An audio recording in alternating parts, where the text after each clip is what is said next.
And alongside myself, David Goldstrom, Mike Dixon, and here is the journey for the women. The women's, David, is a lot shorter. It's a 1.25-kilometre track. Each of the team athletes have to do this 3 times, so they hand over to their teammate. It's quite an easy profile in relation to the men's. All climb out of the stadium, and then a fast descent back down into the changeover. Well, I can't think when the nerves would be jingling so much as that. He must have held them for a full 15 seconds with no further warning or word. Yeah, pathetic in my words. Mona Lisa Malvaleto leads out for Finland there. The red bibs on the first lap, and Mona Lisa already this season having broken her duck, so to speak, in as much that she's become a World Cup sprint winner individually. So a big milestone for her, and being pursued there by Team 16 on the left there. That's the United States. On the right of your picture, that's Team 12, Russia's #1, with Yevgenia Shapovalova, and already Mike on the climb. On the climb, I must say that Malvaleto really attacked so aggressively, and I think in this course profile, David, that is what you have to do. You have to hit this initial climb out of the stadium with full intent, because you do get the recovery back to stadium. And Astrid Jacobsen for Norway, skiing the opening leg here for her nation. Of course, no Marit Bjørgen here, no Maika Kaspersen-Faller. Those are 2 major absentees. But actually, Astrid Jacobsen has always been an accomplished classic skier. So I think this will be food and drink to her. It seems to be, and with this just being, I think it's just a relentless grind. You have to keep your pace strong, but eventually the cream, as usual, will float to the top. And I think we're only going to be left with 4 or maybe 5 of these 10 teams on the final 500 metres. So right at the back there, it's Canada, and Canada represented today by Peri Jones on the opening leg. Gajova is the skier who'll pick it up here. Really beautiful day, and you couldn't wish for a more lovely day to be out skiing amongst the woods here, and it just gives you an idea of the mountains. Not perhaps the height there, but you feel high as you look at those pictures. You can feel the 1,400 meters of height. It's coming in Finland. It's going to be Malvaleto handing over to Anne Kalonen, who's a pretty good sprinter in both codes. Now you can see the takeover athletes on the second leg here are wearing blue bibs, except for the Norwegians, who are the points leaders in this. So they've got a red bib, but everybody else in blue. And for Norway now, it's Celine Brunli. Interesting observation from Ulf Morten Orne, the sprint coach for Norway. He made the point yesterday, he said it's an extremely tough competition because of the altitude, and he was particularly referring to the men's course. He said some of the teams have really put distance skiers in instead of sprinters, which is exactly what we were talking about. But now the Russians, it's Shapovalova. So I think Malvaleto and Anne Kalonen have got a really good plan here. I think Jacobsen's aware. Just a question whether Celine Brunli can match Astrid Jacobsen's form. It's interesting to see that they put Astrid Jacobsen on the opening leg for Norway as opposed to the anchor leg. And Bettina Gruber for Switzerland, recovering a little of the lost ground there from Lorien van der Graaf, but it's a Russian 1-2 at the moment, and Canada towards the back, and America also having lost their position. Sadie Bjornsson on that first leg for her, the second leg for the Americans really losing. So this is the second skier for each team about to go out on their second. Oh, and Astrid Jacobsen's down, and is that Malvaleto? I think no, so. It's not. It's one of the Russians, and it's actually Shapovalova who went down, because Ivanova stayed on her feet. So Russia 2 going out with Finland. So Finland going out with Anne Kalonen. Russia 2 going out with Matvieva. David, that's 5 athletes already after just, what, under 9 minutes of racing, because the shoes are like running shoes. There's just a little metal clip at the front. There's not a whole lot of control, especially on the tight corners. So let's have a look. Yes, there's the ski, just getting caught up in in the Russian ski pole. And to be fair, Jakobsen ski brings down Shapovalova. So up front now, it's Anne Kolonen leading the way. And coming back into it there, 16-2. This is Sadie Bjornsson. Needs to have a better second lap than her first lap. But you can see the front two have stolen precious meters away. And the Norwegian Celine Brun-Lee there, almost one from back there, along with the Swede, that's Ida Ingsmar-Daughter, trying to make some progress. But Anne Kolonen in the right place. The Finns have had the right attitude right from the gun. I think keeping safe at the front with 5 athletes falling, at least you're to blame if you go down and you're at the front. Reducing the risk of falling. The technicians, look at this. So the glide part of the skis being polished, being, you've only got what? Minute 45, minute 50 to get the skis sorted. Russians coming into it. Remember, they've got 3 teams in here. On the right of your screen there, that's Russia 2, Matveeva, and Russia 3 in there, which would be Usatova. And just about into second place. And Germany also, Denise Herrmann, who's a good sprinter with a good tactical brain, just beginning to try and make her presence felt. She's in about 4th place at the moment there. The black with the yellow legs for Germany. And Switzerland's also Lorien van der Graaf trying to make up for that untimely fall earlier on. And remember, this is the second skier of each team about to complete their second lap. The second skiers, David, this intensity, it isn't quite as sharp as the first skiers. That's where the gaps are being created. Oh, Brun-Lee taking that one very dangerously and wide on the left. And Gaizhova of Canada's made a couple of places there. And, well, there's the mistress of the Russian team. We demand results, and they really feel good about racing here, and I think it has lifted the Russian team, their self-confidence.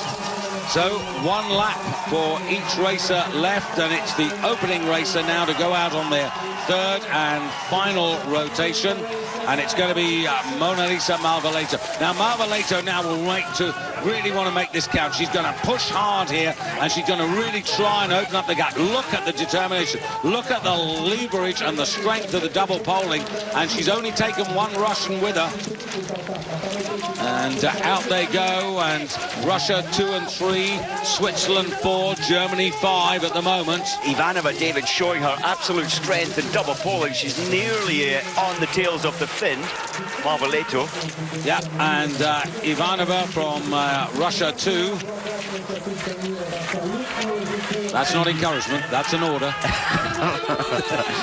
Well, you need precise and confident instructions when you're racing, because it's so difficult to hear, and it really does break through the mind and make you ski a little faster. And Ivanova taking on Malvaleto. Moving up on the far side there, you've got Astrid Jakobsen, who's just chasing now the Swiss racer, and that's Bettina Gruber, who I think has done really, really well there to put her team back into... Oh, is that? I think it might be. It's America. Sorry, it's Ida Sargent. I beg her pardon. Ida Sargent has come back strongly there and needs to get into this. Look at this, David. The 2-minute break, you've got to get some kind of recovery. Try to break the lactic out of the muscles. And have a look at this. This is Ivanova who's got the break on here, and it's Astrid Jakobsen in that red bib and the red race suit now, chasing hard, because effectively Malvaleto's being taken apart here by Ivanova, who has a point to prove. Ida Sargent vying for 3rd place now, and Ivanova's going to hand over to Natalia Matveeva. Now, I still think there's a chance here, because Matveeva is a much better freestyler than she is classic racer, and I'm sure this is what's in Ivanova's mind, that she has to give Matveeva as big an advantage as she possibly can. Do you know what? And Ivanova's giving absolutely everything. Look at, but Brun-Lee, Jakobsen coming through behind her. Yeah, Matveeva's the sort of racer who has shown her best form in Dusseldorf, which is a bit of a showcase by the River Ride, and nowhere near as tough as this. No, it's not. This is tough, but it's certainly not as tough as the men's race profile coming up later. Well, she's given a lot here, Ivanova, but look at this, the way that both Kolonen and Jakobsen, they didn't panic. That's Ida Sargent just behind for the United States. Then you've got Canada, and that's Peri Jones, who's not done a bad job. And so it comes to the... excuse me, it comes to the last handover now, and this is the most important moment here.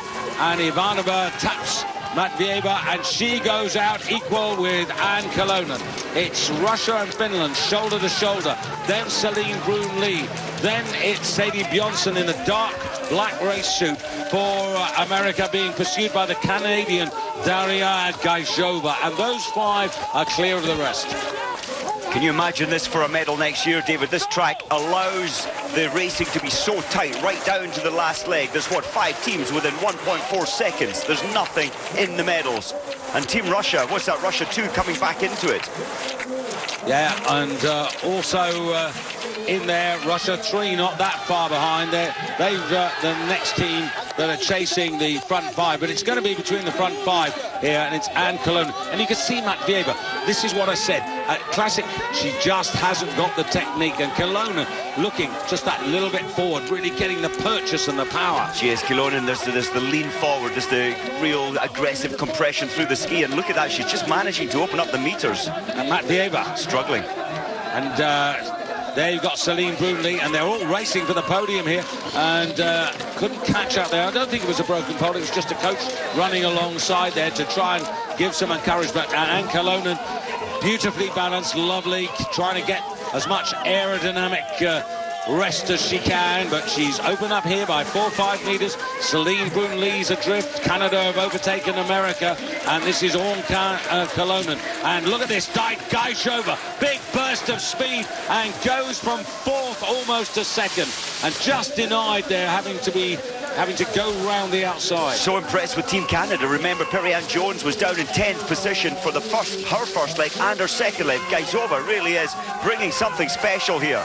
Yeah, Gajova wants it. Matvieva is hanging on for dear life. Celine Brun-Lee can't get there. Surely Gajova's going to take Matvieva, because Matvieva is rocking from side to side. The desire is there. I just think that Gajova just needs to be a little bit patient to come into the finish and use the rest of her power on the sprint. I think you're right. The double poling power from Gajova. She needs to be a little careful now. She's in bronze medal position at the moment.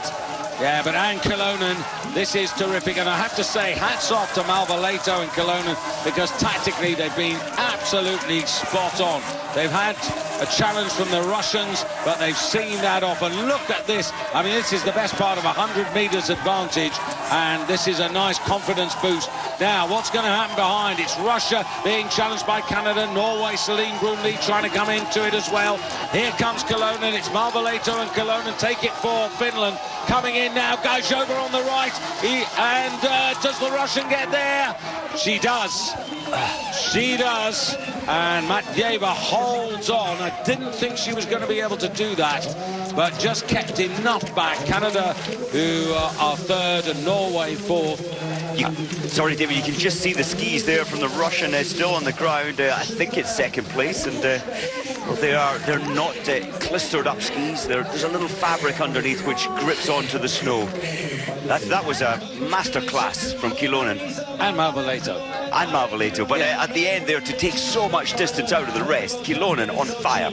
But absolutely, you could see what Ivanova was trying to do in the previous leg for Russia, because she knew that Matvieva was vulnerable.